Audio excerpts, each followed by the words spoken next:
Ako po si Miss Winnie at ito ang ating kwento. Magandang araw sa lahat ng ating tagapakinig at patuloy na sumusubaybay. Ang storyang ating mapapakinggan ngayong araw ay tungkol sa isang tradisyon nating mga Pilipino, ang pagtanaw ng utang na loob sa mga taong tumulong o nakagawa sa atin ng pabor. Sa storyang mapapakinggan natin ay mas mamumulat tayo sa katotohanan na sa pagtanaw ng utang na loob ay may mga labis na naaapektuhan. Kagaya na lang ni Jeya, anak siya ng isang OFW. Pero mas mahirap pa ang buhay niya kesa sa ilang kamag-anak nila na wala namang trabaho at nakaasa lang sa ama ng dalaga. Bago natin simulan ng kwento, nais ko lang ipaalala na iba't iba ang paraan ng pagtanaw ng utang na loob. May nakakabuti at nakakapagpasaya, pero meron din namang naiisang tabi o napapabayaan. Halina kayo at samahan niyo kung alamin kung alin ba sa dalawa ang naranasan ni Jeya. Anong oras na? Hanggang ngayon nakahilata ka pa? Ang kapal talaga ng pagmumuka.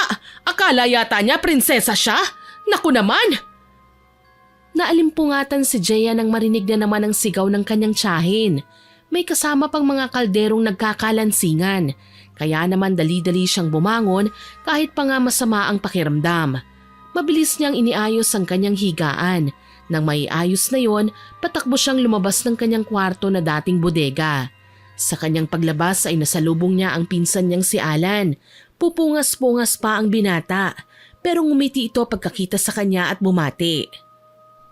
Magandang umaga, Insan. Magandang umaga po, Kuya Alan. Pasensya ka na sa ingay ni Mama ha. Mukhang hindi natupad ang pangarap niyang maging rapper, kaya dito na lang sa bahay nag-iensayo. Si Kuya Alan talaga. Mamaya niyan marinig tayo ni Tia. Paniguradong yari na naman tayong dalawa. Ako ang bahala kay Mama. Napangiti na lang si Jeya, tsaka inaya ang pinsan na sabay na silang magpunta sa kusina kung nasaan si Felisa, ang tiyahin ng dalaga. Pagdating nila sa kusina, nakaabang na pala sa kanila ang ginang, nakataas ang isang kilay at nakapamewang pa. Paasik na sinigawan na naman niya si Jeya. Ano Jeya? Araw-araw na lang bang ganito? Kung hindi pa ako magbubunganga at magdadabog ay hindi ka babangon? Aba, nakakalimutan mo yatang nakikitira ka lang. Ma, wag naman po kayong ganyan kay Jeya. Kung hindi naman po tayo tinutulungan ni Tito Gio, hindi tayo magkakaroon ng sariling bahay. Kung tutuusin nga. Huwag kang sumabat. Wala namang pakialam si Kuya sa kanya eh. Pasensya na po, Tia. Masama lang po ang pakiramdam ko kaya tinanghali ako ng gising. Panay ka na lang dahilan. Abay kumilos ka na. Ihanda mo ng komedor para makapag-almusal na. Ang kupad-kupad. Nakayukong tumalima si Jeya. Kaagad naman siyang tinulungan ni Alan. Magkasama silang nagtungo sa komedor dala ang mga pinggan, baso, kutsara at tinidor. Pagdating doon ay kaagad nilang inayos ang mesa. Habang ginagawa yun ay tinapik naman ni Alan sa balikat ang dalaga. Pagpasensyahan mo na si Mama, Insan ha. Lagi na lang ikaw ang pinag-iinitan. Pinakiusapan ko naman na siya eh. Kaya lang. Ayos lang po kuya. Normal lang naman po kay Tia Feli yun eh. Malakas lang po siguro talaga ang boses niya. Kahit pananay ko yun, hindi naman maganda ang tratong pinapakita niya sa'yo. Ako ang nahihiya eh. Lalo na daddy mo nagpatayo ng bahay na to. Kahit pa nga kay Mama to nakapangalan, mas may karapatan ka pa rin. Regalo po ito ni Daddy kay Tia Feli. Kayo po kasi ang nag-alaga sa akin. Ay naku, masyado ka lang mabait. Kung nagkapalit siguro tayo ng sitwasyon, baka matagal na ako sumagot kay Mama. Nakakarindi kaya ang pagsigaw niya araw-araw. Hayaan mo na po. Matapos ang kanilang usapan ay muli silang bumalik sa kusina at kinuha naman ang mga niluto ni Felisa. Nang umaga na yon, sabay-sabay silang tatlo na nag-almusal. Pagkatapos kumain ay hinugasan na rin ni Jeya ang mga maruruming gamit.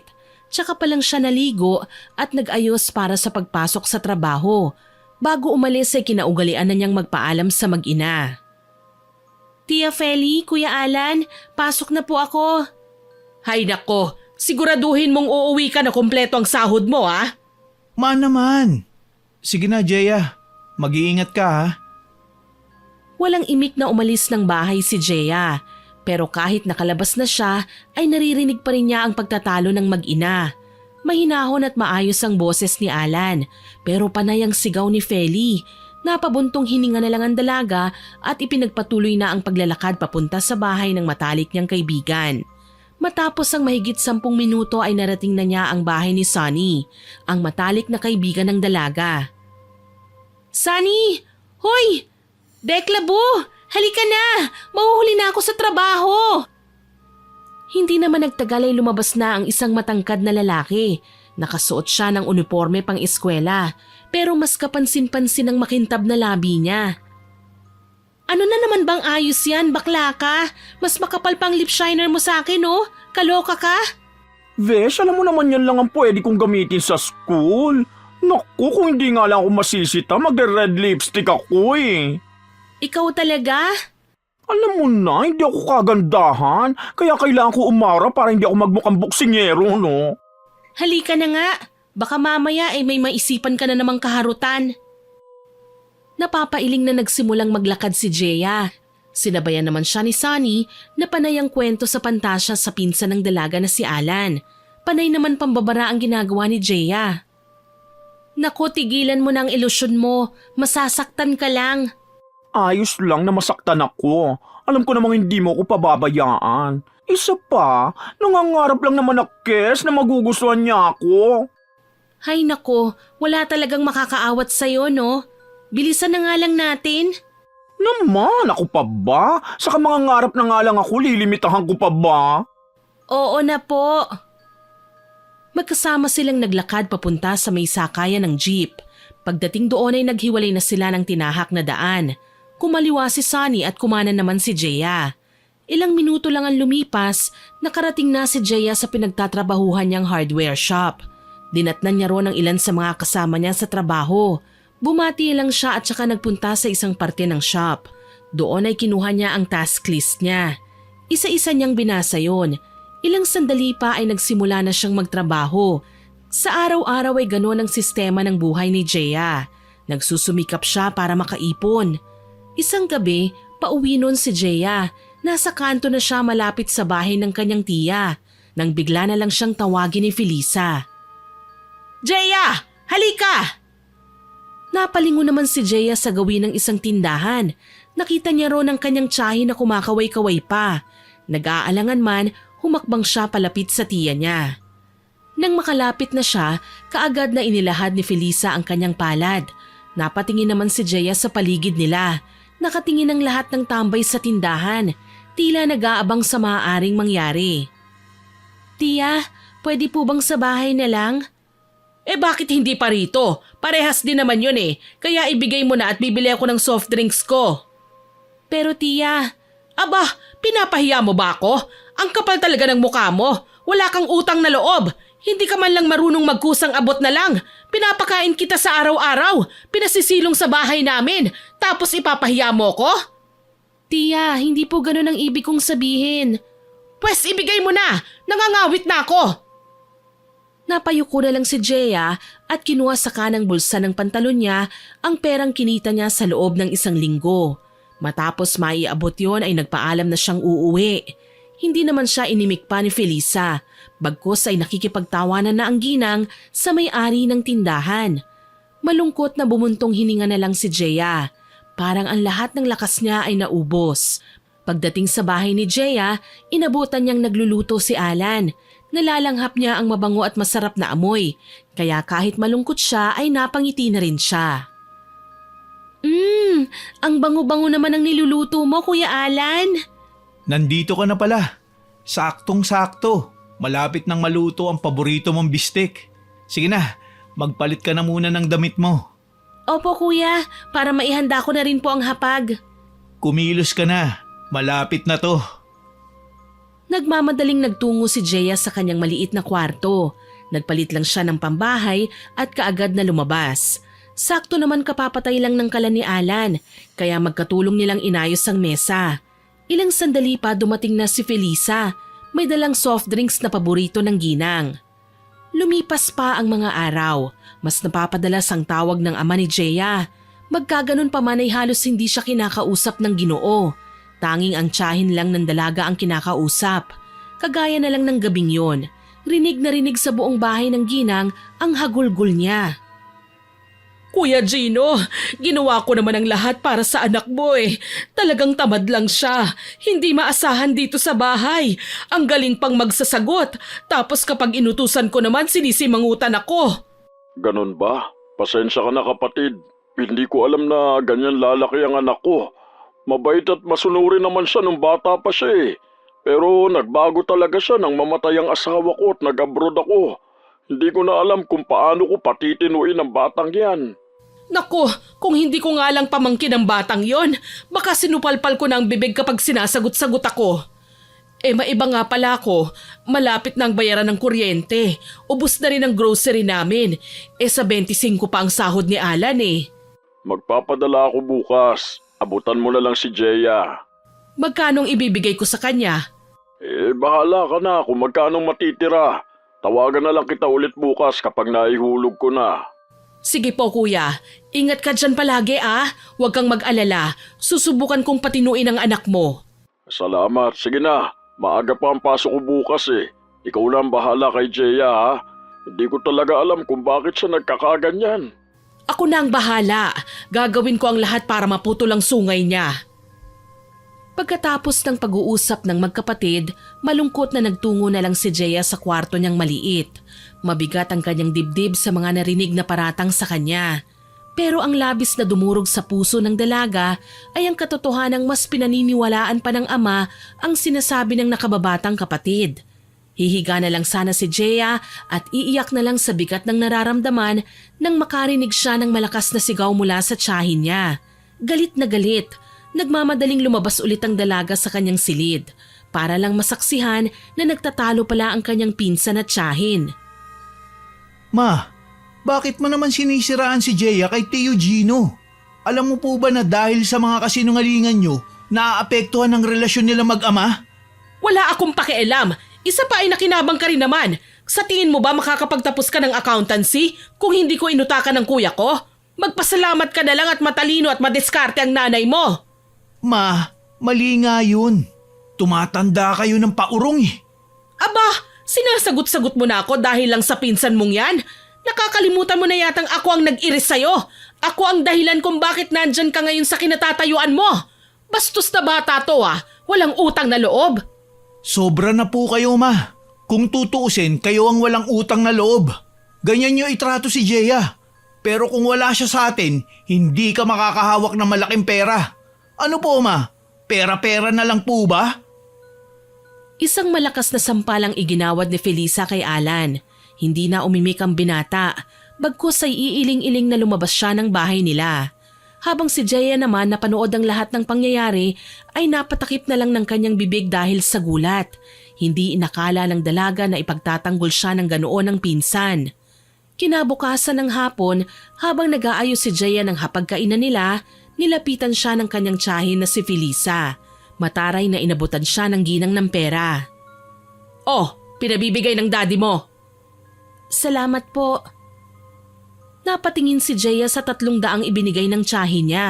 Hindi na bago yun sa dalaga, sapagkat kahit noon pa man, hindi lalagpas sa 500 ang inaabot ng tiyahin niya sa tuwing nagpapadala ang kanyang ama. Pilit ang ngiting nagpasalamat na lang siya.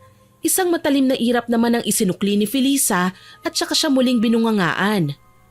Dalian mo ang kilos mo! Nagugutom na ako! Ang bagal-bagal! Opo, Tia Feli. Maiba ako. Nakauwi na ba ang Kuya Alan mo? Hindi pa po eh. Subukan ko po siyang tawagan. Baka po kasi nag-OT na naman. Sige, lalabas na muna ako. Hintayin na natin ang dating ng kuya mo. Ganun nga ang nangyari. Kumain na lang sila nang dumating na si Alan. Nang gabi ring yun, tumawag ang ama ni Jeya sa kanya. Wala sanang plano ang dalaga na sagutin yun, pero alam niyang kabastusan bilang isang anak ang dedmahin ng ama, kaya mabigat ang loob na sinagot niya ang tawag. Hello po, Dad? Anak, umamin ka nga kay Daddy. Nagre-rebelde ka ba? 18 ka na pero hanggang ngayon pasaway ka pa rin. Maniniwala po ba kayo sa akin kapag sinabi ko na hindi totoo ang lahat ng sumbong sa inyo ni Tia Felisa? Sinasabi mo bang sinungaling ang Tia Feli mo? Anak naman, ang laki ng utang na loob natin sa tiya mo. Kung hindi dahil sa kanya, walang mag-aalaga at magbabantay sa'yo. Naiintindihan mo ba? Hindi po kayo naniniwala sa akin. Bakit niyo pa ako tinawagan? Hindi ko na alam kung anong gagawin ko sa'yo, Jeya. Ilang taon na tayo hindi nagkakasama. Tapos laging ganito naririnig ko tungkol sa'yo. Alam mo bang hiyang-hiya ako sa mga pinaggagawa mo? Dinadaan ko na nga lang sa pagtulong sa mga bills dyan para hindi sumama ang loob ng tiyahin mo. Pampalubag loob. Kaya sana naman magtino ka. Wala akong ginagawang masama. Bakit po ba hindi kayo naniniwala sa akin? Paano ako maniniwala sa'yo? Lagi mong pinalalabas na sinungaling ang tiyahin mo. Bakit ba ako nagkaanak ng ganito? Kung wala na po kayong ibang sasabihin, ibababa ko na po ang phone. Magpapahinga na po ako at may pasok pa po ako bukas ng maaga. Pag-isipan mo mabuti ang mga sinabi ko sa'yo. Sige na, bukas. Hindi na tinapos ni Jeya ang sinasabi ng kanyang ama. Pinutol na ng dalaga ang tawag at pag-uusap nila. Pagkatapos nun ay pabagsak na humiga siya sa kama niyang may katigasan. Ang luhang kanina pa niya pinipigilan ay hinayaan na niyang dumaloy. Pigil pa ang bawat paghikbi niya para hindi marinig ng mga kasama niya sa bahay. Lumipas pa ang mga araw. Isang ordinaryong linggo lang yun. Nasa bahay ni Sonny si Jeya. Tinutulungan ng dalaga ang binabaing kaibigan sa pagbebenta online. Isa yun sa ekstrang trabaho na ginagawa ni Jeya. Siya ang bahala sa pagsisetup ng kamera, maging ang pagbabalot ng mga orders. Binibigyan ng matalik na kaibigan ng dalaga ng komisyon sa lahat ng naibebenta nila. Sa tuwing matatapos ang kanilang pagbebenta ay kaagad na kinukwenta ni Sonny ang lahat ng makukuhang bayad sa mga order. Naku, ikaw talaga ang swerte ko. Mukhang doble ang kita natin today. Talaga? Naku, mukhang malapit na ako makabalik sa pag-aaral Teka nga, nagtataka naman ako sa'yo. Nagpapakahirap ka magtrabaho para makapag-ipon. Pero kung tutuusin, kayang-kaya ka naman pag-aralin ng tatay mo. Napagtapos nga niya si Fafa Ala ng accountancy Nagpapatawa ka ba? Parang hindi mo naman alam. Mas mahal ni Daddy ang kapatid niya. Hindi nga ako pinapaniwalaan sa sinasabi ko Aba, masaya ka pa talagang sinasabi yan? Kung hindi lang kita kaibigan, iisipin ko nababaliw ka. Ano, masuhista ka? Masuhista? Ano yun? Masuhista! Yung taong gusto pa nasasaktan sila, parang martir, ganon. Masokista? Ewan ko sa'yo. Kwentahin mo na ang lahat ng orders para alam ko kung magkano makukuha kong komisyon. Ewan ko sa'yo, bakit kasi hindi ka nalang bumukod? Dito ka na lang sa'kin. Wala naman akong kasama rito sa apartment. Hindi pa pwede ngayon, nag-iipon pa ako Hindi pa sapat ang ipon ko. Isa pa, gusto ko talagang ituloy ang pag-aaral ko Ay naku, ewan ko sa'yo. Ano pa bang iniintay mo mangyari para layasin niyang maldita mong tiyahin? Naku, kung ako siguro nasa katayuan mo, baka matagal ko na nilayasan ng mga yan. Kaloka! Natatawang tinitigan lang ni Jeya ang matalik na kaibigan. Napabuntong hininga na lang si Sonny sa inasal ng dalaga. Lumipas pa ang mga araw. Isang gabing pauwi si Jeya ay nilapitan siya ng isang kaibigan ng kanyang tiyahin. Sinisingil siya ng may edad na babae sa nakuha raw ng kanyang tiyahin. Utang po? Ano pong inutang ni Tia Feli? Ang alam ko po nakakapagpadala naman si Daddy. Ano po bang usapan niyo ni Tia? Magalang na inusisa ni Jeya ang may edad na babae, pero nagulat ang dalaga sa sinagot sa kanya. Ayon sa naniningil ay pinautang daw mismo ni Jeya ang pera na nagkakahalaga ng 5,000. Nagtaka siya at nagulat sa narinig. Po, sigurado po kayo? Wala naman po akong pinapautang kay Tia Feli. Ganito na lang po, uwi po muna ako at kakausapin si Tia. Ayos lang po ba? Madali namang napakiusapan ni Jeya ang maniningil, kaya naman agad na nakauwi ang dalaga. Pagdating niya ay inabutan niya ang tiyahin na nanonood ng balita sa telebisyon, habang ang pinsan naman niya ay kararating lang din. Dumiretso sa tabi ni Felisa ang dalaga. Tia, pwede po ba tayong mag-usap? Ano ba yon? Kitang nanonood ako ng balita Storbo. Sabihin mo na lang ang sasabihin mo. Tia, nilapitan po ako kanina ni Aling Magda. Sinisingil niya po ako. Anong pakialam ko? Problema mo na yan. Gagawa ka ng kalokohan tapos kakausapin mo ko? Tiya, ang sabi po niya sa akin, may nahiram daw po kayo sa kanya na 5,000. Bakit po akong sinisingil niya? Ah, si Magda? Hayaan mo na yon. Bakit po akong sinisingil niya? Ang gulo-gulo mo! Hindi ko maintindihan ang pinanonood ko. Ano ba talagang pinuputok ng butsi mo? Tiya, alam niyo pong hindi ganun kadaling makahanap ng 5,000. Saan po ako kukuha ng pambayad na hiniram niyo? Problema mo na yon. Huwag mo na nga akong ginugulo. Masyado kang mapagmalaki. Para 5,000 lang hindi ka pa makapaglabas. Libre na nga ang pagkain at bahay mo? Hindi nakuha ni Jaya ang paliwanag ng tiyahin tungkol sa sinisingil sa kanya, kaya wala na siyang nagawa pa. Naglakad na lang siya papasok sa kwarto niya. Dala ang isiping saan kukuha ng perang ibabayad doon na hindi naman niya nahawakan. Nang gabing yon, nakarinig ng mahihinang katok sa pinto si Jaya. Mabilis naman niyang pinagbuksan yon. Bumungad sa kanya ang pinsang lalaki na si Alan. Kuya Alan, bakit po? Narinig ko kanina ang usapan niyo ni Mama sa sala. Narinig niyo po pala. Huwag mo nang isipin yun. Ako na makikipag-usap kay Aling Magda. Ako na rin ang bahalang magbayad. Hindi mo naman obligasyon Gusto ko lang sanang humingi sa'yo ng tawad.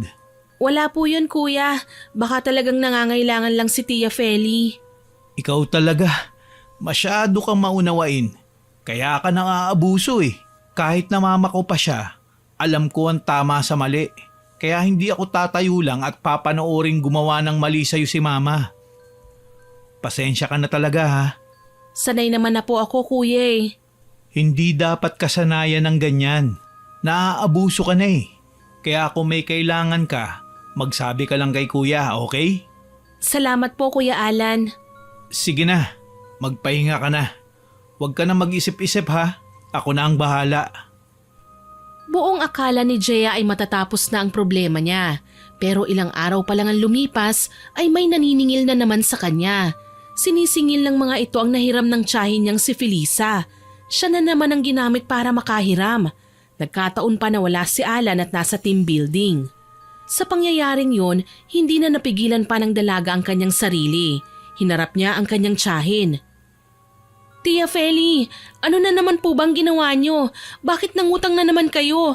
Ako na naman po ang pinain niyo Alam niyo namang magkano lang ang sinasahod ko araw-araw. Bakit niyo po ba ginagawa sa akin to? Ano po bang kasalanan ko?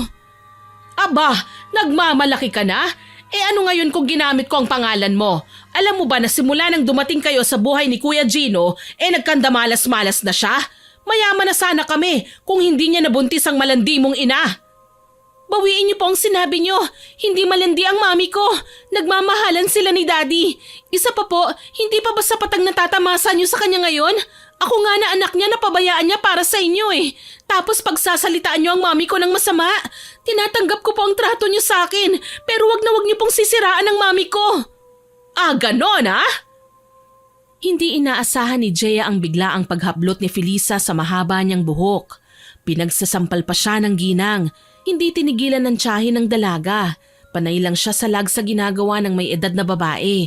Hindi pa nakontento si Felisa. Nang mapaupo na si Jaya ay pinagsisipapan niya.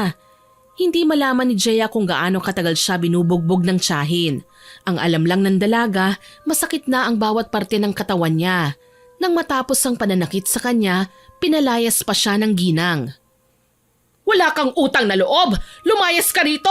Lintik kang bata ka! Ipapaalam ko sa daddy mo ang pambabastos mo sa akin! Wala kang utang na loob! Ang kapal ng mukha mo! Lumayas ka! Umiiyak at masakit man ang buong katawan ay nagmamadaling umalis si Jaya. Patakbo siyang lumayo sa bahay ng kanyang tiyahin. Pinagtitinginan din siya ng lahat ng madadaanan niya. Nang sa hindi inaasahang pangyayari ay natisod siya sa isang nakausling kahoy. Kaya dumausdos siya paharap. Sa pagkakadapa niya ay mas naramdaman niya ang pananakit ng katawan. Marami man ang nakakita sa nangyari ay walang lumapit sa kanya para tulungan siya. Batid ng dalaga na takot manghimasok ang mga ito. Kaya kahit pa nananakit ang kanyang katawan, pinilit niyang makatayo at kahit makaupo man lang. Nang makaupo na si Jaya, naalala niya si Sunny. Kaagad na tinawagan ng dalaga ang matalik niyang kaibigan. Ilang ring pa lang ay sumagot na kagad sa kanya ang kaibigan. Hello, Besh? Napatawag ka? Hindi nakasagot si Jaya. Tanging paghagulgol lang ang nagawa ng dalaga. Nataranta naman ang nasa kabilang linya. Ano nangyayari sa'yo? Nasaan ka? Pupuntahan kita. Nasa labasan ako, Besh. Sunduin mo ko, please. Diyan ka lang, pupunta ako. Huwag mo ibababa ang tawag Naintindihan mo ba ako? Tumango si Jeya na akala mo ay nasa harap lang niya ang kausap. Ilang minuto pa ang lumipas ay nagkita na sila. Nataranta pa si Sunny nang makita si Jeya na nakasalampak at nakayuko sa gilid ng daan. Nilapitan ng kaibigan ng dalaga.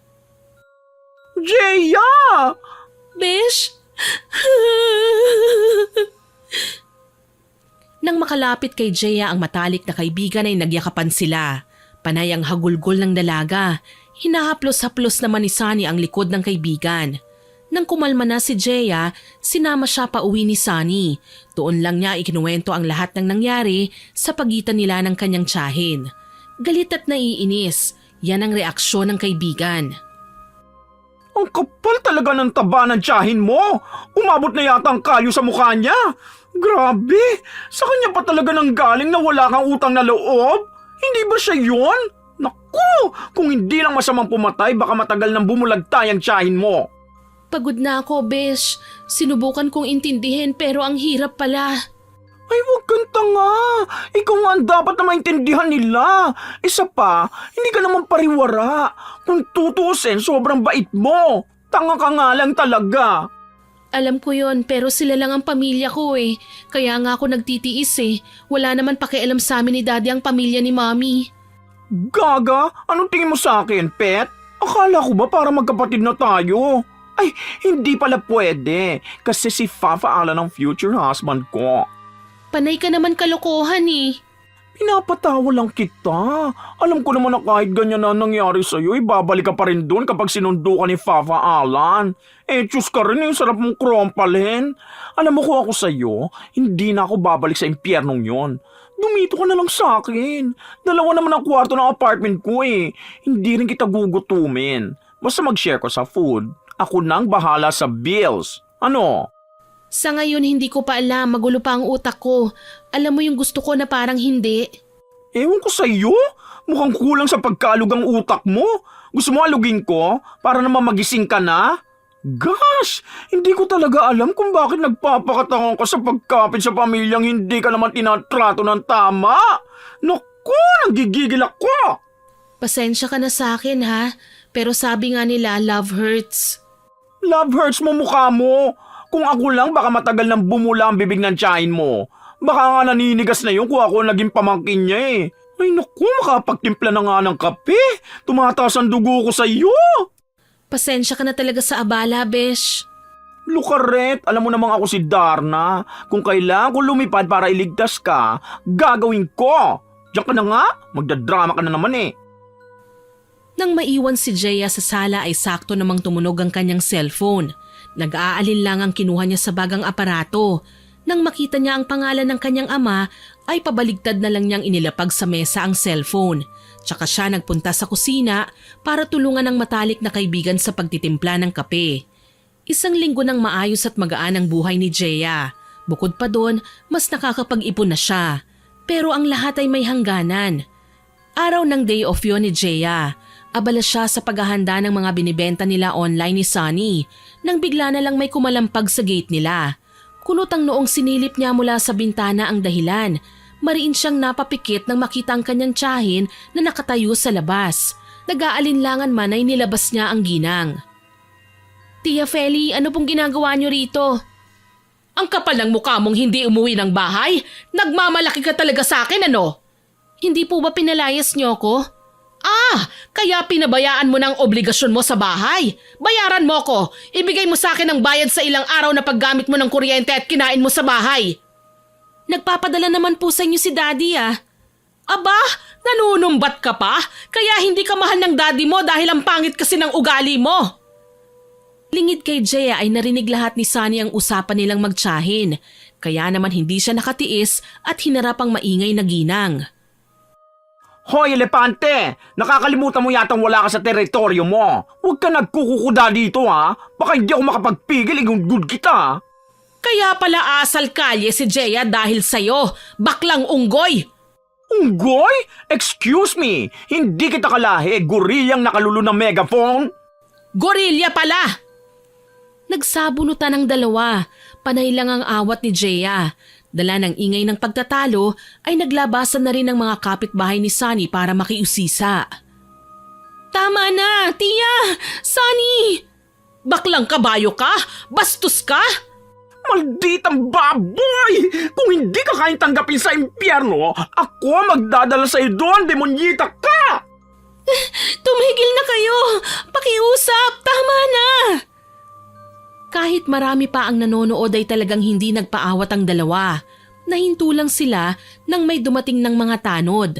Sa paghihiwalay ng dalawa ay patuloy pa rin ang sigawan at batuhan ng masasakit na salita sina Sunny at Felisa.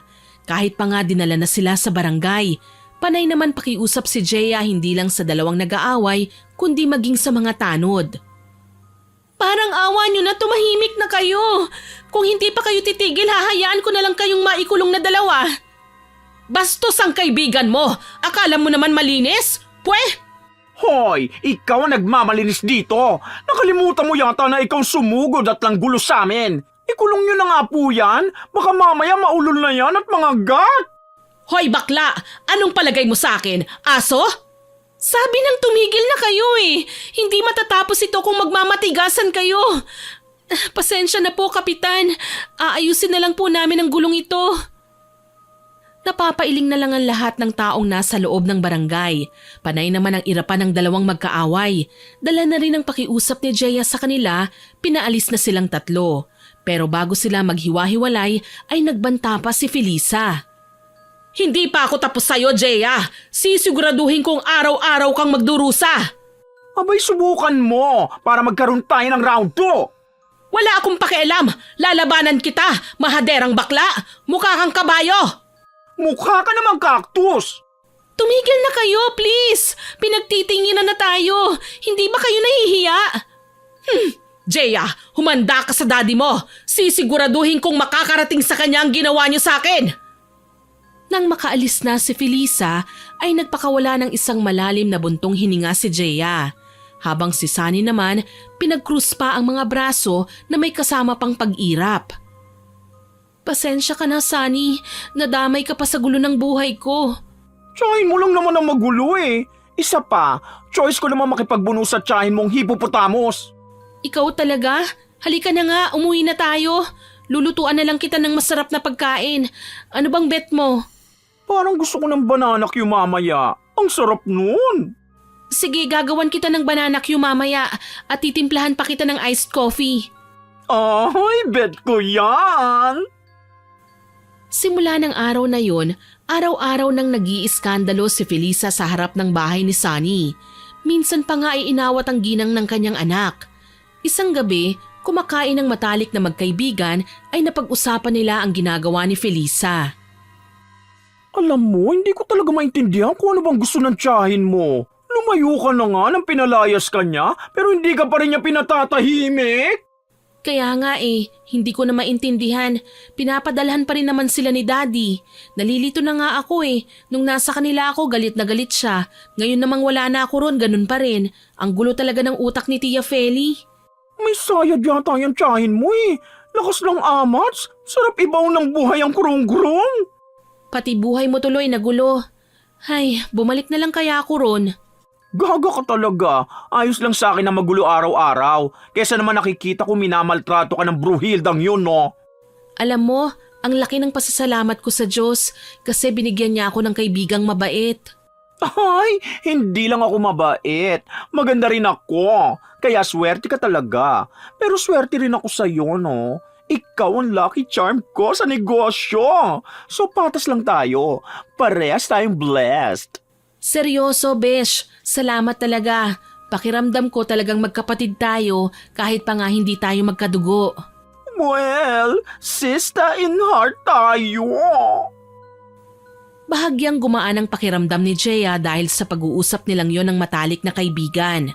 Kaya binura niya sa kanyang isip ang ideyang bumalik na lang sa poder ng kanyang tiyahin. Pero nagbago yon ng isang pangyayari. Gabi ng Sabado yun, katatapos lang kumain ng matalik na magkaibigan. Malakas ang ulan sa labas ng bahay. Sinamahan pa yun ng malakas na hangin at walang humpay na pagkidlat na may kasamang pagkulog. Nawalan na rin ng kuryente. Balak sana nilang sa sala na matulog nang makarinig sila ng malakas na pagtawag mula sa labas. Sabay pa silang napadungaw sa may bintana. Pareho silang nataranta nang makita ang basang-basang binata na si Alan. Kuya Alan? Hala! Ay, si Papa Alan ko! Umakit na yata ng ligaw sa akin! Panay ka kalokohan. Sandali at papapasukin ko muna si Kuya Alan. Sige, magpapaganda na muna ako. Napapailing na lang si Jeya sa tinuran ng matalik na kaibigan. Nagmamadaling kinuha na lang niya ang isang may kalakihang payong at patakbong nilabas ang pinsan. Inanyayahan niya ang pinsan na pumasok. Pagpasok pa lang nila sa loob, sinalubong na sila ni Sunny na may dalang tuwalya. Ano ba nangyari sa'yo, Papa Alan? Ito, magpunas ka na muna para hindi ka lamigin. Salamat, Sunny. Pasensya na kayo kung naabala ko ang pagpapahinga nyo Kailangan ko lang makausap sandali si Jeya. Ouch! Akala ko pa naman akong dinalaw mo. Kinikilig pa naman ako. Pero ayos lang. At least nasilayan ko ang poging mukha mo. Magtitimpla na nga muna ako ng kape para mainitan ang tiyan mo. Hindi ka pwedeng magkasakit. Puro ka talaga kalokohan. Sige na, Besh. Maupo ka na muna, Kuya Alan. Nang makaalis na si Sunny, ay seryosong kinausap ni Alan ang pinsan. Sinabi niya kung ano bang sadya niya sa pagsugod sa malakas na ulan. Alam kong hindi maganda ang samahan nyo ni Mama, pero gusto ko lang ipaalam sa'yo na may kakaibang nangyayari sa kanya. Ano pong ibig niyong sabihin, Kuya Alan? Ano po ang nangyari kay Tia Felisa? Kahapon, maayos naman siya, pero kaninang umaga, bigla na lang namagaan labi niya. Ngayong gabi naman, bigla na lang siyang namilipit sa sakit ng labi niya. Panay pa siya suka. Dinala na siya ngayon sa ospital. Ano po ang sabi ng doktor? Ay, sino na ospital, Papa Alan? Ito na nga palang kape mo. Humigop ka na muna para mainitan yung tiyan mo. Ang Tia Feli daw na ospital. Naku ha, tatablambay na sakit. Ang totoo niyan, hindi pa alam ng mga doktor ang sakit niya. Hindi rin naman daw allergy. Kinarma. Besh! Ay, pasensya na. Hindi ko napigilan ang bibig ko. Ayos lang. Tanggap ko namang hindi maganda ang tingin ng marami kay Mama Nakausap mo na ba si Daddy? Tumangulang si Alan kay Jeya. Pagkatapos ng araw na yun, laging dumadalaw si Jeya sa tiyahin niya sa ospital. Kahit pa nga hindi naging maganda ang trato sa kanya ng ginang. Tuwing manggagaling sa ospital, nakaugalian na ng dalagang dumaan sa bilihan ng homemade ice cream sa kanila. Bukod sa mura ay masarap pa yun. Pasalubong ng dalaga yon sa kanyang matalik na kaibigan. Pagdating sa bahay ay inabutan niyang nanonood ng telebisyon si Sunny. Besh, nandito na ako! Kumain ka na ba? Nagluto ako ng pata team. Sandali ipaghahanda kita. Huwag ka nang mag-abala. Ako nang bahala sa sarili ko. Eto nga pala binilhan kita ng ice cream. Mango flavor to. Wow, paborito ko yan. Kaya lang, Bakit may kaya lang? masisira ang sexy figure ko. Pero hindi ko mapipigilan, lalo na kapag galing sa little sister ko. Little sister talaga? Yeah, literal na little beshy sister. Hoy, kahit maliit ako, malaki naman ang puso ko. Tama, kaya love na love kita Nang gabing yun ay masarap ang tulog ni Jeya. Lingid sa kanyang kaalaman ay may ibang ginagawa si Sunny sa loob ng kwarto niya. May 3 nakasinding kandila sa isang parte ng kwarto. Napapalibutan yun ng asin na may kasamang patak ng dugo. Sa harap ng mga kandilang yun ay may isang manikang gawa sa tela. May marka rin sa bandang mukha nun, habang si Sunny ay nakadapa sa sahig at nakabuka ang mga kamay. Sa kanyang bibig lumalabas ang isang lengguaheng tanging ang mga kagaya lang niya at ang kanyang lola ang nakakaintindi. Matapos ang pagdarasal ay pabulong siyang nagsalita. Tama lang ang nangyayari sa iyo, Felisa. Masyado kang malupit at masama. Napakabantot ng ugali mo. Mabuti na lang at naipasa sa akin ni Lola ang kakayahan niyang mangulam. Sa ngayon, tama lang muna nangyayari sa'yo. Pero oras na lumabis ka na naman, dodobling kong paghihirap mo. Kinabukasan, masaya at masiglang bumangon si Sunny. Plano sana niyang unahang magising si Jeya, pero pagbaba niya ay inabutan na niyang naghahanda ng almusal ang dalaga. Ay, nauna ko na naman nagising. Lagi na lang ako nahuhuli. Ano ka ba? Ito na nga lang ang nagagawa ko rito sa bahay eh. Aakuin mo pa. Halika na nga rito habang mainit pa ang tinapa at sinangag. Sige na nga. Aagahan ko na lang ang pag-uwi mamayang hapon para ako magluluto ng hapunan. Hihintay na kita para sabay na tayo, ha? Ay, oo nga pala. Nakalabas na ba ang Bruhilda sa ospital? Ang sabi ni Kuya Alan, ilalabas na raw niya mamayang tanghali. Ang alam ko, hindi pa napapagaling ng doktor si Tia Feli. Kaya naisip ni Kuya na dalhin na lang sa albularyo si Tia. Albularyo? Oo, bakit parang gulat na gulat ka?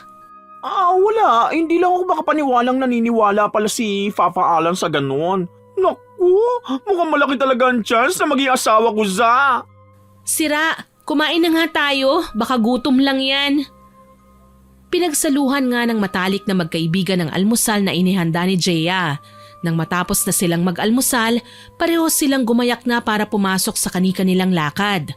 Pagsapit ng gabi, nang makatulog na si Jeya, nagsagawang muli ng ritual si Sunny. Pero iba sa pagkakataong yun dahil ang ritual na isasagawa niya ay pagbawi ng kulam.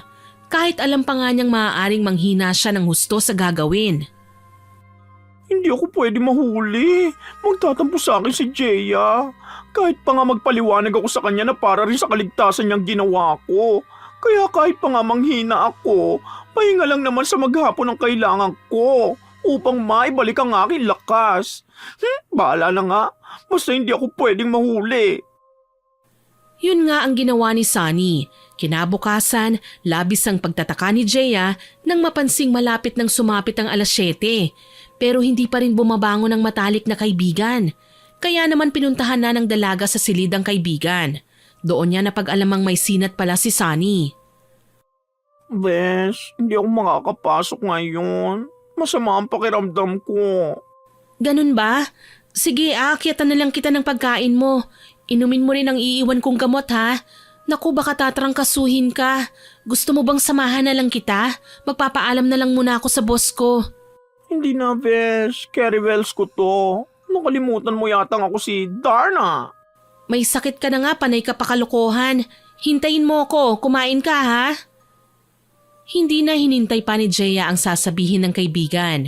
Bumaba na siya at kumuha ng pagkaing iaakyat para kay Sunny. Inilagay pa niya yon sa Tupperware. Nang maihanda na niya at saka niya lang pinatong ang lahat sa isang plastic na tray. Inilagay niya rin doon ang gamot para sa lagnat at sakit ng katawan. Naghanda rin ng dalaga ng tumbler na may kalakihan. Nilagyan niya yon ng tubig. Nang masigurado na niyang kumpleto na ang kanyang dadalhin, ay nakangiti pa siyang bumalik sa itaas. Pagbalik ni Jeya sa silid ni Sunny, inilapag niya sa mesang nasa tabi ng bintana ang kanyang hawak na tray, bago hinarap ang matalik na kaibigan. O, kainin mo to ha, tapos inumin mo itong gamot mo. Mamayang tanghali, uuwi na lang ako para maasikaso kita. Lukring ka talaga, wag na. Mapapagod ka pa eh, ako nang bahala. Kaya ko ng sarili ko, relax ka lang. Mamaya lang gagaling na ako. Sure ka? Oo naman, sige na. Kumilos ka na at baka malate ka pa.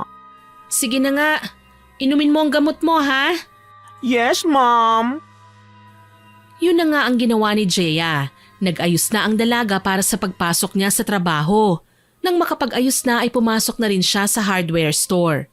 Habang ang naiwan namang si Sunny ay bumangon na at kinain ang inihanda ng matalik na kaibigan. Sa maghapon ay nagtrabaho si Jeya. Nagpaalam rin siya sa boss niya na maaga siyang uuwi. Pinayagan naman siya ng kanyang amo. Nang sumapit na ang uwian ni Jeya, dumaan na muna siya sa palengke. Bumili siya ng prutas para sa matalik na kaibigan at tiyahin. Balak din kasi ng dalagang makibalita sa pagpapaalbularyo ng ginang. Kaya dadalawin niya muna ang tiyahin at pinsan bago umuwi. Nang makabili na si Jeya ay pinuntahan na niya ang tiyahin. Hindi pa man siya nakakapasok sa bahay ay rinig na niya ang malakas na boses ng tiyahin. Pero tuwa ang naramdaman ng dalaga. Masaya siya kasi magaling na ang tiyahin. Kakatok pa lang sana siya nang biglang bumukas ang pinto ng bahay. Jeya, Insan, mabuti na padalaw ka. Bala ko pa lang sanang ibalita sa iyo ang resulta ng pagpapatingin namin sa albularyo eh. Ano po bang sabi ng albularyo? Palipad hangin daw. May nagalit siguro kay Mama. Alam mo naman kasi ang tabas ng dila niya eh. Naku, wag kang maingay kuya, baka marinig ka ni Tia Feli. Alan, sino bang kausap mo dyan? Halika na at kumain na tayo. Nandyan na po. Ay ma, may bisita ka po. Naunang pumasok si Alan, kasunod niya si Jeya. Malaki ang ngiti nilang dalawa na nagtungo sa komedor. Nang makita naman siya ng tiyahin ay napaangat naman ang kilay ng ginang. Aba, nakakaalala ka pa pala. Binilhan ko po kayo ng prutas. Maganda po ito para sa kalusugan nyo. Ang bait talaga ng pinsan ko. Naku, pabida. Baka kaya ka nandito dahil hindi ka na kayang palamunin ng sulsulera mong kaibigan. Ma, dinalaw ka na nga po eh. O baka naman nagpapalakas ka lang dahil may kailangan ka sa daddy mo. Sabihin mo na lang, hindi mo na kailangang magpanggap pa. Tia Feli, wala naman po akong ganong iniisip. Gusto ko lang po kayong dalawin at dalhan ng prutas. Naku, tigilan mo nga ako, Jeya. Hindi mo ako madadaan sa ganyan. Baka nga ikaw pang nagpalipad hangin sa akin eh. Ikaw lang naman ang lagi kong inaaway. Ma, wag ka naman pong ganyan. Hindi niyo po ba alam na si Jeya ay araw-araw na pinupuntahan ka sa ospital? Wag naman po sanang pagbintangan si Jeya. Wala akong pake. Di ba ang sabi mo dadalhan mo lang ako ng prutas? Naibigay mo na. Pwede ka nang umalis. Baka hindi ako makapagpigil kalad ka rin pa kita palabas. Sige na po. Aalis na po ako. Mauna na po ako Kuya Alan, Tia Feli. Pasensya na po sa abala. Ihahatid na kita kahit hanggang sa labasan lang. Ngumiti lang si Jeya bago naglakad palabas ng bahay. Nakasunod sa kanya si Alan. Nang makalayo na sila sa bahay ni Felisa, ay panay naman ang hingi ng tawad ni Alan sa inasal ng kanyang ina. Pasensya ka na talaga, Insan ha. Hindi ko talaga maintindihan si Mama eh. Bakit hindi niya makita ang kabutihan ng puso mo? Hayaan niyo na po Kuya Alan. Naiintindihan ko naman po si Tia eh. Baka kailangan pa niyang magpahinga, lalo na't ilang araw siyang nasa ospital. Hindi rin. Lagi ka na lang niyang pinag-iinitan eh. Mabait ka lang talaga. Kanino pa ba ako magmamana? Di sa'yo. Pero Jeya, salamat talaga. Kahit ganun ka itrato ni Mama, mahal mo pa rin siya. Siyempre, pamilya tayo eh. Oh, nandito na po tayo sa labasan. Malapit na naman po ang bahay ni Sunny mula rito eh. Balik ka na po ron sa bahay. Baka naghihintay na si Tia para sa hapunan niyo. Sige, mag-ingat ka sa pag-uwi ah. Minsan dadalaw ako sa inyo ni Sunny. Ngumiti lang si Jeya sa pinsan niya bago naglakad pa uwi sa bahay ni Sunny. Ilang minutong lakaran lang ay narating na ng dalaga ang bahay ng matalik na kaibigan. Dinatnan niyang naghahain si Sunny ng kanilang hapunan. Kaya nagmamadaling binaba niya ang kanyang bag at inagawang ginagawa ng matalik na kaibigan. Besh, ano bang ginagawa mo? Dapat ay nagpapahinga ka lang. Ay, over siya. Magaling na ako. Isa pa, hindi naman ako baldado, no? Maghapon na nga ako nakahilata eh. Ikaw ang dapat na magpahinga. Alam kong pagod ka sa work. Bahala ka nga. Ay, oo nga pala. Binilhan kita ng mga prutas. Kainin mo para mas bumilis ang paggaling mo. Uy, sweet talaga ng BFF ko. Dahil dyan, masarap ang hapunan natin. Nagluto ako ng bok choy. Naku, mukhang mapaparami na naman ako ng kain nito ah. Aba, dapat lang. Para makita ng tiyahin mo na mas masarap ang buhay mo rito, no? Naku, tumigil ka na nga. Kumain na lang tayo. Nagutom ako bigla eh. Masayang pinagsaluhan ng matalik na magkaibigan ang batchoy na inihanda ni Sunny. Nang matapos na sila ay nagpresenta si Jeya na maghuhugas ng mga plato pero hindi pumayag si Sunny. Lumipas pa ang mga araw. Tahimik at maayos naman ang pamumuhay ni Jeya kahit pa nga hindi pa rin maganda ang tingin ni Felisa sa kanya. Kagaya na lang ng araw na yon, muling dinalaw ni Jeya ang kanyang tiyahin pero hindi nagbago ang trato ng ginang sa kanya. Nandito ka na naman! Ano bang napapala mo ng pabalik-balik dito? Gusto ko lang po kayong kumustahin. Nakita mo nang maayos ako, hindi ba? Isa pa, halos araw-araw kang nandito. Hindi ka ba napapagod? Sa totoo lang, simula nang umalis ka, mas dumarating ang blessing sa akin. Pero kapag nakikita kita, nasisira ang araw ko. Nagkakandamalas-malas pa ako. Pasensya na po, tiya. Panay ka na lang pasensya. Kaya hindi ka kayang mahalin ng daddy mo eh. Kasi malas ka. Tama lang talaga na hindi ka pinag-aral pa ng kuya ko dahil masasayang lang. Aalis na lang po ako. Pasensya na po kayo sa abala. Mabuti pa nga. Baka mamaya mag-iwan ka pa ng kamalasan mo rito. Simula ng araw na yun ay hindi na dumalaw pa si Jeya sa tiyahin niya. Inabala na lang niya ang sarili sa pagtatrabaho. Kahit pa nga gusto niyang makita ang ginang. Isang araw, habang nagdidilig ng halaman si Jeya, ay bigla na lang sumulpot ang tiyahin niya. May dala itong sako bag. Nakangiti sanang lalapitan ng dalaga ang tiyahin. Nang bigla na lang ibuhos ni Felisa ang laman ng daladala. Natigilan si Jeya sapagkat ang laman pala ng sako na dala ng tiyahin niya ay kanyang mga gamit na naiwan sa bahay ng tiyahin. Nagmamadaling lumabas ng gate si Jeya at isa-isang pinulot ang mga gamit niya na ngayon ay nakakalat sa harapan ng bahay nila. Yan ang mga basura mo. Nagkakandamalas-malas ako simula ng huling dalaw mo. Peste ka talagang babae ka. Sige, pulutin mo! Naiiyak na isa-isang pinulot ni Jeya ang mga gamit niya. Sobrang sama ng loob niya sa ginagawa ng tiyahin. Nang madampot na niya ang lahat, sinubukan pa niyang kausapin ng maayos ang ginang. Tia Feli, bakit naman po ganito? Sana po ay pinapunta niyo na lang po ako sa inyo at pinakuha sa akin ang mga gamit ko. Ayoko nga tumapak ka pa sa pamamahay ko. Malas ka nga eh. Nag-iwan ka pa ng kamalasan mo sa bahay. Oh, eto pa pala. Mula naman sa bag na dala ni Felisa, inilabas niya ang isang photo frame. Nanlaki ang mga mata ni Jeya nang makita yon. Parang bumagal ang oras ng mga sandaling yon. Kitang-kita ng dalaga kung paano persahang ibinagsak ng ginang ang larawan ng kanyang ina. Naging dahilan yon para mabasag ang salamin sa harap ng frame.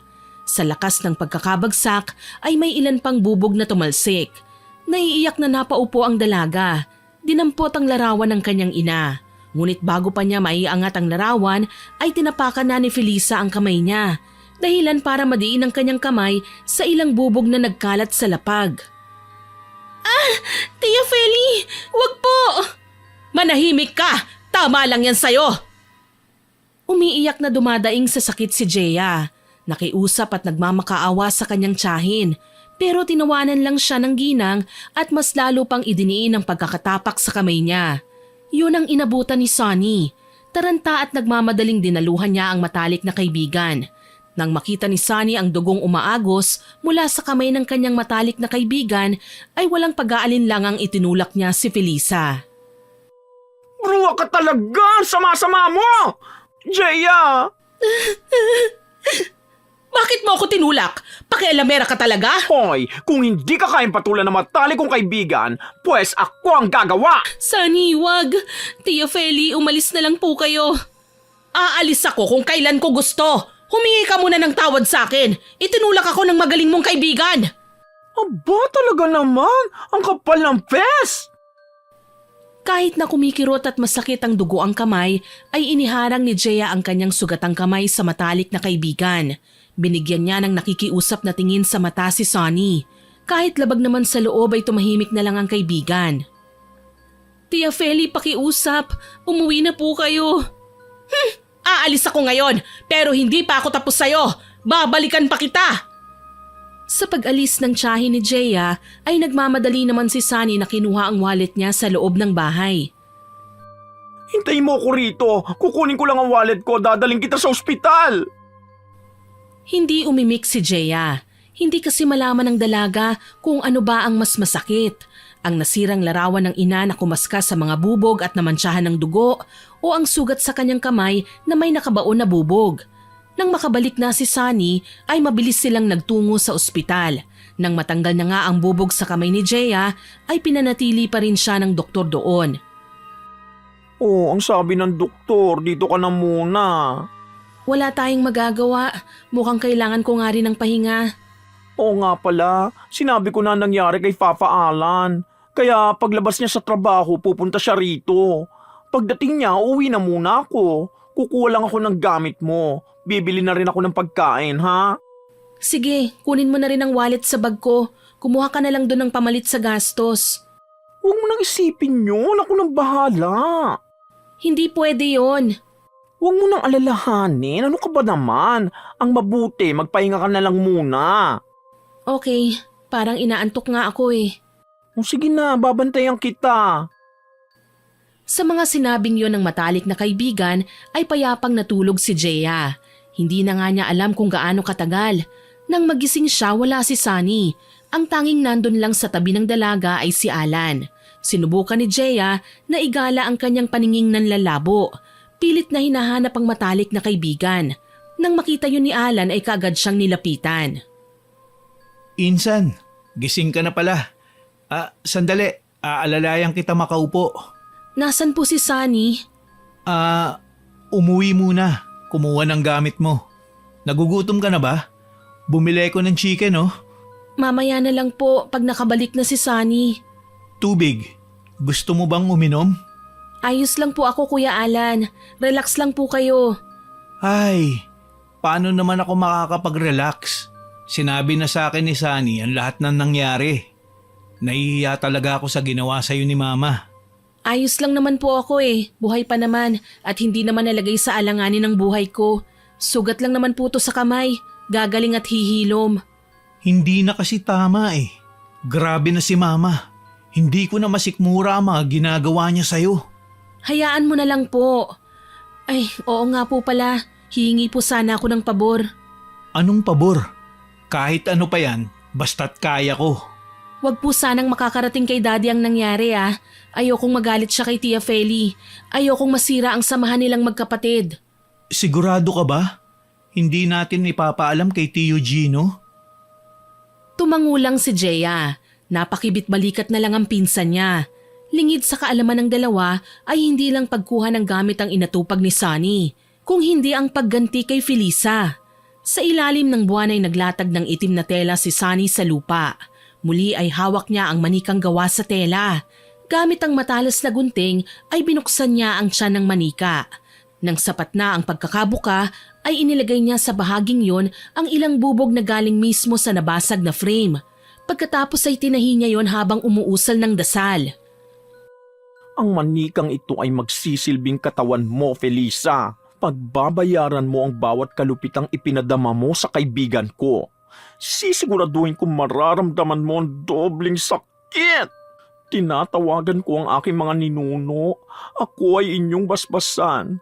Iparamdam ang bawat hinagpis at luha sa taong aking pinarurusahan.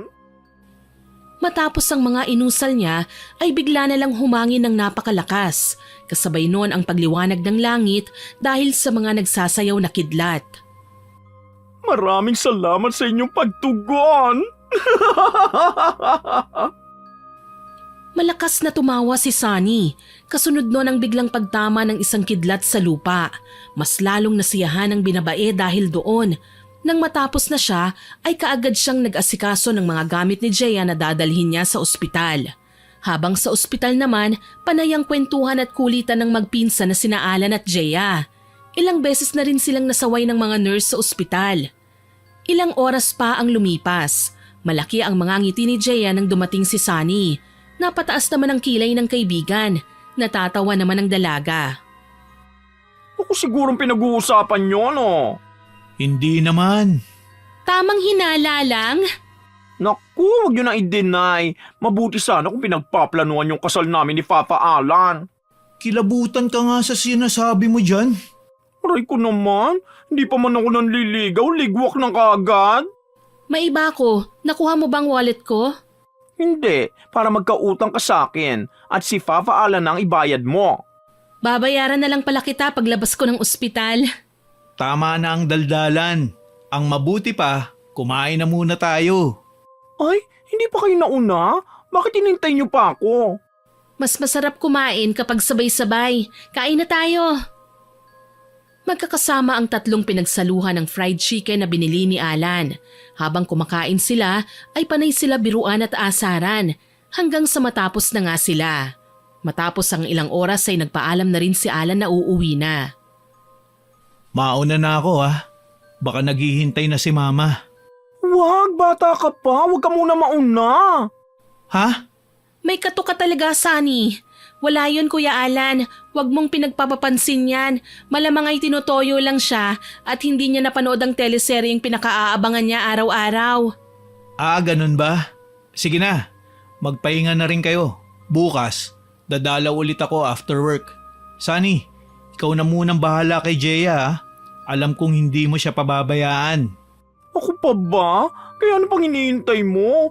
Jowain mo na ako. Baliw! Sige po, Kuya Alan. Baka mahirapan ka nang makasakay pa uwi. Huwag niyo na lang pong pinagpapapansin si Sunny. Grabe naman siya. Goodbye kiss ko na lang pala. Yak! Napuno na naman ang tawanan ng buong silid. Nang makaalis na si Alan, ay doon lang nagpahinga ang dalawa. Kinabukasan ay nagising na lang si Jeya dahil sa nag-aalalang boses ni Alan. Buong akala ng dalaga ay guni-guni niya lang yun. Pero nang idilat niya ang kanyang mga mata ay nakita niya ang pinsan na mukhang balisa habang kausap ang kanyang matalik na kaibigan. Kunot ang noo na tinanong niya ang dalawa kung ano ang nangyayari. Kuya Alan, ang aga mo naman po yata. Akala ko po ba after work mo pa ako dadalawin? Hindi ako nakapasok. May nangyari kasi. Ha? Maiwan ko na muna kayo. Bibili lang ako ng kape natin. Okay, sige. Kuya Alan, ano po bang nangyari? Dinala ko si mama sa ospital. Nagsusuka siya ng dugo. Kagabi, pagdating ko maayos naman siya. Kaninang madaling araw lang na maalimpungatan ako, dumadaing siya na masakit ang tiyan niya.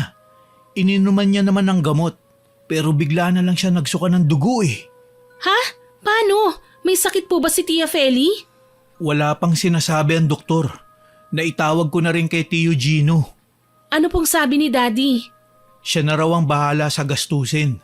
Sabi ko nga hindi pa naman gaano kalaki ang gastos eh. Kaya ko pa. Oo nga pala, pinapakamusta ka niya. Sinabi mo po ba na naospital ako? Hindi. Nangako ako sa'yo na hindi ko sasabihin, di ba? Salamat po, Kuya Alan. Mauuna na rin ako. Babalikan ko si mama. Baka kailangan niya na ako eh. Nagpunta lang talaga ako rito para ipaalam sa inyo ang balita. Sige po, sana ay maging maayos na si Tia Feli. Nang araw din yun ay pinayagan ng makalabas ng ospital si Jeya. Kaya naman naisipan niyang silipin ang tiyahin. Niyaya niya ang matalik na kaibigan na si Sunny. Hindi na siya kumatok sapagkat nakausap na niya sa cellphone ang pinsang si Alan. Ayon sa binata, nakatulog ang ginang nang turukan na siya ng pampakalma sapagkat nagwawala ang ginang at namimilipit sa sakit ng tiyan. Sa pagdalaw nila ay may napansin si Jeya sa pangangatawan ng tiyahin. Lumaki ang tiyan ng ginang, lumobo rin ang liig at nanlalalim ang mga mata. Anong nangyari? Bakit ganito ang itsura ni Tia Feli? Parang lumobo yata ang tiyan niya. Isa nga yan sa pinagtataka rin ng doktor. Wala kasi silang makita sa ultrasound. Wala rin sa full body CT scan niya. Baka kasi kailangan biyakin ang tiyan niya para malaman ng doktor ang talagang rason ng pagiging bloated niya. Pero advance na ang mga makina ngayon, hindi na kailangan maging ganun ka-risky. Totoo rin naman ang sinabi mo, Jeya. Kaya lang, wala naman nakita ang mga doktor. Sa ganoong pag-uusap sila nang bigla na lang magising si Felisa. Kaagad na dumako ang mga mata ng ginang kay Jeya. Nahihirapan at nangihina pa na nagpupumilit bumangon ng ginang. Kaagad na inalalayan naman ni Jeya ang tiyahin dahil siya ang mas malapit pero mahinang hinawi lang ng ginang ang kamay ng dalaga. Huwag mo akong hawakan. Malas ka. Siguro ikaw ang gumawa sa akin ito. Hayop ka talagang bata ka. Ang lakas pa ng loob mo na magpakita sa akin. Tia Feli, hindi ko po alam ang sinasabi niyo. Ma, dinalaw ka lang po ni Jeya. Isa pa'y ano po bang pinagsasabi mo? Siguro ay pinakulam ako ng babaeng yan. Walang utang na loob. Tapos ngayon magmamaang-maangan pa. Sigurado ako na may kinalaman siya sa nangyayari sa akin. Imposible po ang sinasabi niyo, Mama. Kaka-discharge pa lang po ngayon ni Jeya dahil sa mga sugat niya. Nako, wag mong ipagtatanggol ang malas na babaeng yan. Lintik na. Ako ang nanay mo. Dapat sa akin ka kumakampi. Kuya, aalis na lang po kami ni Sunny para mas makapagpahinga na si Tia. Sige, mag-ingat kayo ha. Pasensya na. Bakit ka humihingi ng pasensya sa kanya? Panay kamalasan naman ang dala ng babaeng yan. Sana nga ay mamatay na lang siya para hindi tayo magkandamalas-malas. Aba, hoy, baboy na linta. Nakaratay ka na nga, demunyita mo pa rin. Baka nga mauna ka pa sa kaibigan ko, no? Para ka pa rin manok na putak ng putak. Sunny, hayaan mo na. Aba! Ma, tama na. Lagi mo na lang ginaganyan si Jeya. Hindi ba pwedeng pigilan mo ang sarili mo ng pagsalitaan ng ganyan ng pinsan ko? Sobra na po kayo. Malungkot na yumuko na lang si Jeya. Ayaw niyang salubungin ang matatalim na tinging binabato sa kanya ng tiyahin. Kumapit na lang ang dalaga sa braso ni Sunny at mahinang hinila yon bilang pag-ayang umalis. Taas noon namang inalalayan siya ni Sunny palabas ng silid at iniwan ng mag-ina. Pagka-uwi nila Jeya at Sunny sa bahay ay nagpahinga na muna ang dalaga. Mabigat ang loob sa mga paratang ibinato sa kanya ng tiyahin, habang si Sunny naman ay galit na pumasok sa kwarto niya at kinuha ang manikang ginamit sa pangkukulam kay Felisa. Kinagabihan, nakatanggap ng masamang balita si Jeya mula kay Alan sa pamamagitan ng tawag sa cellphone. Insan, hindi na maganda ang lagay ni Mama. May kakaiba pang nangyayari sa kanya. Ha? Ano? Bakit? Anong nangyari kay Tia? Mukhang hindi nga sakit ang meron si Mama. Kanina, sumuka uli ng dugo si Mama. Pero ang kakaiba ron, kasamang lumabas sa suka niya ang kalahati ng kanyang dila. Paano nangyari yun? Posible bang basta na lang sumama ang dila niya sa suka? Ang sabi ng mga doktor, baka aksidente niyang nakagatan dila. Pero imposible. Paano niya makakagatan dila niya habang tulog? Kuya, hindi po ba sinabi mo sa akin noon na may nagpalipad hangin kay Tia Feli? Subukan mo kaya ulit lumapit sa albularyo. Hindi ko naisip yun. Sobrang nag-alala ko kay Mama. Bakit nga ba hindi ko naalala ang albularyo? Habang nag-uusap sila, ay bigla na lang nilang narinig ang malakas na pag-ungol ni Felisa. Ma? Mama? Ano nangyayari? Hello? Kuya Alan? Anong nangyayari? Si Mama, nagkakaroon ng hiwa ang bibig niya. Mukhang kailangan ko na talaga magpunta sa albularyo. Sige po kuya, tatawagin ko lang si Sunny. Papunta na kami dyan para samahan si Tia Feli. Sige, hintayin ko na kayo. Hindi ko maiiwan si Mama ng ganito. Pagkababa ng tawag ay kaagad na pinuntahan ni Jeya si Sunny sa kabilang kwarto. Pero labis ang gulat niya nang masaksihan ang kababalaghang ginagawa ng matalik na kaibigan. May hawak na manika at may nakatirik na kandila sa harapan ni Sunny. Napahawak sa kanyang bibig ang dalaga. Anong ginagawa mo? Jeya? Vesh, magpapaliwanag ako. Ano to? Manika? Kandila? Mangkukulam ka? Ito ang kakayahan ko na naman ako sa lola ko. Ikaw bang nagpalipad hangin kay Tia Feli? Hindi ko siya pinalipad hangin. Aaminin ko, kinulam ko siya. Pero ginawa ko lang yun para turuan siya ng leksyon. Masyado siya malupit sa'yo. Hindi mo kailangang gawin yun. Alam mo bang nangyayari ngayon kay Tia Feli? Oo, ako may gawa ng lahat na nangyayari kay Felisa. Dapat lang yun sa kanya. Kung tutusin, kulang pa nga nakabayaran sa mga ginawa niya sa yung parusang binibigay ko sa kanya eh. Malupit siya, Jeya. Minamaltrato ka niya. Kung hindi ko nga lang alam na mahalaga siya sa'yo baka matagal ko na siyang tinanggalan ng hininga. Naririnig mo bang sinasabi mo? Sa tagal ng pagkakaibigan natin, hindi ko inakalang hindi pa pala kita ganun kakilala. Hindi ko pagsisisihan ang ginawa ko kay Felisa kahit kamuhian mo pa ako. Ganun kita kamahal. Ganun ko po protektahan ng mga taong mahalaga sa akin. Pero mali. Sunny, gumising ka. Hindi mo pwedeng ilagay sa mga kamay mo ang kapalaran ng ibang tao. Makinig ka nga sa akin. Pasensya ka na, Vesh, pero hindi kita mapagbibigyan. Matapos sabihin yon, ay biglang hiniwa ni Sunny ang bibig ng manika hanggang sa may tenga. Nagulat si Jeya. Natulala siya sa kanyang kinatatayuan. Hindi niya lubos maisip kung paano na ang kanyang matalik na kaibigang mabait ay naging ganun kawalang puso. Pero aminado ang dalaga sa ibang mga sinabi ng kaibigan sa tiyahin niya. Napabalik na lang sa ulirat si Jeya nang biglang tumunog ang kanyang cellphone. Kaagad na sinagot niya yon. Jeya, hindi na kita nahintay. Nandito na ako sa albularyo. Magkausap na kami. Tutulungan niya tayo. Kuya, sandali. Anong mangyayari sa taong kumulam kay Tia Feli? Ha? Anong kumulam? Hindi pa tayo sigurado dyan, Jeya. Pero sa pagkakaalam ko, may balik sa taong yun ang mga ginawa niya. Bakit mo na itanong? Wala po. Natanong ko lang. Sige po, Kuya Alan. Magbibihis lang po ako at pupunta na kami sa ospital. Sige, sisimulan na rin ang albularyo ang panggagamot kay Mama. Hindi na sumagot si Jeya. Ibinaba niya ang tawag at naiiyak na humarap sa matalik na kaibigan. Tinignan niya ng may pagmamakaawa sa mata si Sunny. Besh, tanggalin mo na ang kulam mo kay Tia Feli. Kasama na ni Kuya Alan ang albularyo. Ayokong may mangyari sa iyong masama.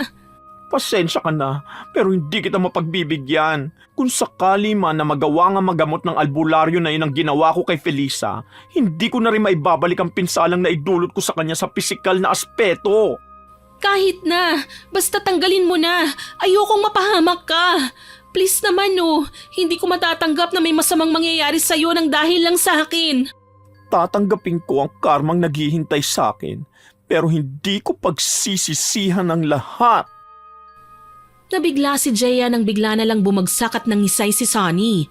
Natatarantang lalapitan niya sana ang matalik na kaibigan, pero napahinto siya nang bigla na lang lumutang si Sunny. Kasabay nun ay ang malakas na hanging tila nakapalibot sa matalik na kaibigan. Kasunod nun ang biglang pamumuti ng mata ni Sunny. Ilang sandali pa ay parang kinakabahan si Sunny habang nakalutang. Umiiyak at hindi malaman ni Jeya ang gagawin niya sa mga sandaling yon. Hanggang sa bigla na lang sumigaw si Sunny, dahilan para mapatakip ng tenga ang dalaga. Nararapat lang kay Felisa ang mga nangyayari sa kanya! Masama siyang tao! Hindi siya dapat minamahal na sobra! Isa siyang lason! Malupit at walang konsensya! Sunny, kasalanan ko ang lahat ng ito eh. Kung hindi dahil sa akin, hindi ka makakagawa ng masama at kasalanan. Pakiusap, sana ay marinig mo ko, Besh. Tama na, itigil mo na. Ayokong pati ikaw ay mawala sa akin. Hindi alam ng dalaga kung gaano katagal siyang nakikiusap sa matalik na kaibigan. Hindi rin siya sigurado kung naririnig nga siya ni Sunny. Sa paghupa ng hangin ay siya ring pagbagsak ng nakalutang na katawan ni Sunny. Natatarantang dinaluhan ni Jeya ang matalik na kaibigan. Doon lang niya napansin na parang tumabingi ang ilong at labi ng kaibigan. Kasabay noon ay ang pagmulat ng mga mata ni Sunny. Kahit nangihina at pagod, hinaplos niya ang mukha ni Jeya na basang-basa sa luha. Kasalanan ko ang lahat ng ito eh. Besh, wag mo akong iiwan. Tatawag ako ng ambulansya. Kapit ka lang ha. Patawarin mo ko. Masyado ako nagpadala sa galit ko. Huwag ka nang magsalita. Hintayin mo ko. Babalikan kita. Tatawag lang ako ng tulong. Yun nga ang ginawa ni Jeya. Tumakbo siya pababa habang tinatawagan ng barangay nila para sa ambulansya. Nang madala na sa ospital si Sunny, ay doon lang kumalma si Jeya. Habang inaasikaso pa ang matalik na kaibigan, ay pinuntahan naman ni Jeya ang kanyang tiyahin. Pagpasok niya sa silid na kinalalagyan ng ginang, ay inabutan na niya ang pinsang si Alan. Kuya Alan? Magaling na si Mama. Dinala na pala siya ng doktor kanina sa ER. Tatahiin raw yung punit sa mukha niya. Kuya, humihingi ako ng tawad sa'yo. Alam kong alam mo kung sino ang may kagagawa ng nangyari kay Tia. Gusto kong magalit, Jeya. Pero sa puso ko, naiintindihan ko ang galit ni Sunny kay Mama. Kahit naman ako hindi ko masikmura ang trato niya sa'yo eh. Nabigla lang ako na kaya palang gawin ng masayahin at mabait na si Sunny ang bagay na yun. Magkaganon pa man, palalagpasin ko na lang ang nangyari. Pero hindi ko maipapangako sa'yo na mabubura ng ganon na lang ang sakit na dinulot niya. Sorry po talaga, Kuya. Tumigil ka na nga ng kakahingi ng tawad. Wala ka namang kasalanan. Baguhin mo ang ugali mong yan. Huwag ka nang masyadong mag-alala. Magiging maayos na rin si Mama. Sana ganun din si Sunny. Lumipas ang mga araw. Nakalabas na ng ospital ang tiyahin ni Jeya. Maayos na ang lagay ng ginang. Ngunit hindi na ito nakakapagsalita pa. Magkaganon pa man ay naging maayos na ang samahan nilang magtiyahin. May mga kilos din ng ginang na ngayon lang nito ginawa. Isa na ron ang tuwing dumadalaw si Jeya ay mainit na yakap ang sinasalubong niya. Naging okay na rin ang samahan ng mag-ama. lalo na nang malaman ng Ginoo ang sinapit ng anak niya sa sarili niyang kapatid. Sa ngayon ay bumabawi na siya sa pagkukulang kay Jeya. Habang si Sunny naman ay patuloy na inaalagaan ni Jeya. Tumabingi man ang ilong at labi niya, lubos pa rin ang pagmamahal ng matalik na kaibigan sa kanya. Si Jeya naman ay nag-aral ng muli. Tinulungan siya ng kanyang ama. Pag wala siyang klase ay nagbebenta pa rin siya ng mga panindang produkto ni Sunny. Sa ngayon ay lubos na ang saya ng dalaga. Hindi man naging maganda ang mga naunang yugto ng buhay niya, ay may maganda namang nangyayari sa kasalukuyan niya. Nabuo ang pagmamahalan nila ng kanyang tiyahin habang patuloy pa rin ang pagmamahal sa puso nila ng matalik na kaibigan. Sa buhay natin, may maganda at pangit tayong nararanasan. Magkaganon pa man ay nasa ating mga kamay pa rin ang desisyon kung paano natin yun ipagpapatuloy o puputulin. Kagaya na lang sa ating kwentong napakinggan. Malupit man sa atin ng ibang tao, dapat ay wag nating kalilimutan kung sino ba talaga tayo. Sapagkat oras na makalimutan natin ang ating mga sarili ay walang magandang mangyayari. Lagi rin nating tandaan na ang isang pagkakamali ay hindi kayang itama ng isa pang pagkakamali. Hanggang dito na lamang po at salamat po sa pagbabasa ng kwento ko. God bless po sa ating lahat. Sana po ay nagustuhan niyo ang aking ibinahaging kwento. Pero bago ko po tapusin ito, hindi ito makukumpleto ng walang shoutout.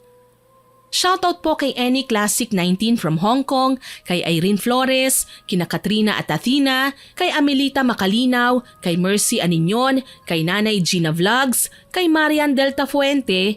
Shoutout din po kay Ma'am Nerissa Molina na nag-birthday. Belated happy birthday po, Ma'am. Hello din po kay Elisa Bagangan at sa Rivera family from Pangasinan, kay Joanna Reyes. Hello din po kay Alain Angel Capuno, pati na sa Capuno at De Jesus family, kay Moises Cabase, kay Abby Misagal, kay Sir Jerwin Fuentes na nag-birthday nung November 21. Belated happy birthday po, sir.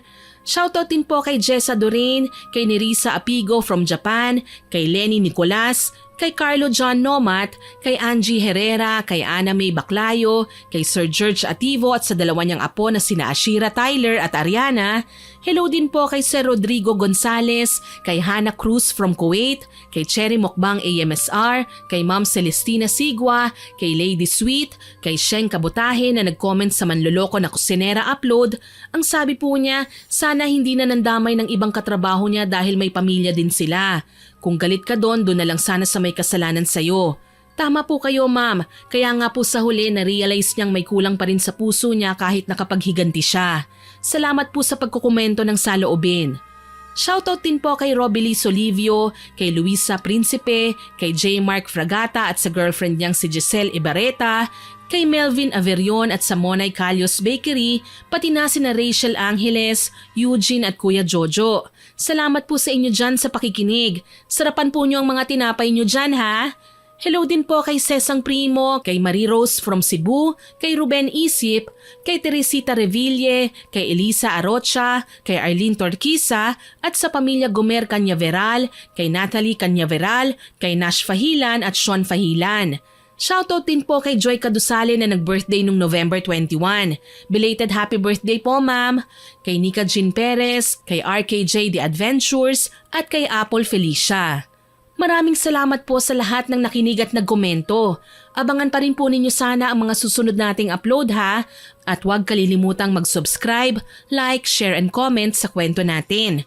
Para po mabilis nyong makita kung may bago tayong upload, pindutin nyo lang po ang notification bell para mabilis nyo itong makita.